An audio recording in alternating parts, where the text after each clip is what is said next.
Ukraine যুদ্ধ বন্ধে একটি স্থায়ী শান্তি চুক্তির জন্য রুশ প্রেসিডেন্ট ভ্লাদিমির পুতিন প্রস্তুত রয়েছেন বলে মন্তব্য করেছেন যুক্তরাষ্ট্রের বিশেষ দূত স্টিভ উইটকফ।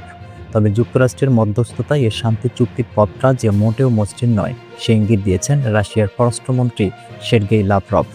তার ভাষ্যমতে চুক্তির মূল অংশগুলো নিয়ে যুক্তরাষ্ট্রের সঙ্গে সমঝোতায় পৌঁছানো সহজ নয়।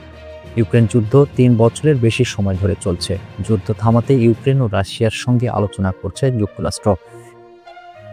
এরই ধারাবাহিকতায় গত শুক্রবার রাশিয়ার সেন্ট পিটার্সবার্গ শহরে পুতিনের সঙ্গে সাক্ষাৎ করেন উইটকফ।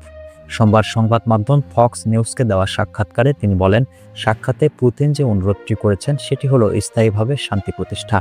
সাক্ষাৎকারে স্টিভ উইটকফ বলেন, আমার মনে হয় আমরা এমন কিছুর দ্বারপ্রান্তে রয়েছি যা বড় পরিসরে বিশ্বের জন্য খুবই গুরুত্বপূর্ণ। তিনি বলেন, এই পর্যায়ে আসতে কিছুটা সময় লেগেছে, তবে ৫ ঘন্টা ধরে আলোচনার পর তার মনে হয়েছে একটি চুক্তি হতে যাচ্ছে।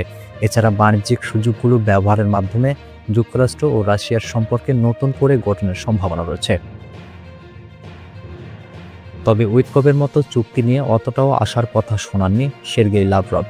রাশিয়ার সংবাদ মাধ্যম কমারসেন্তকে দেওয়া এক সাক্ষাৎকারে তিনি বলেছেন, একটি সমঝোতার মূল বিষয়গুলো নিয়ে ঐকমত্যে পৌঁছানো সহজ নয়, সেগুলো নিয়ে আলোচনা চলছে। লাভরভ বলেন, সব পক্ষের জন্য সুবিধাজনক হয় এমন একটি চুক্তির বিষয়ে তারা সচেতন।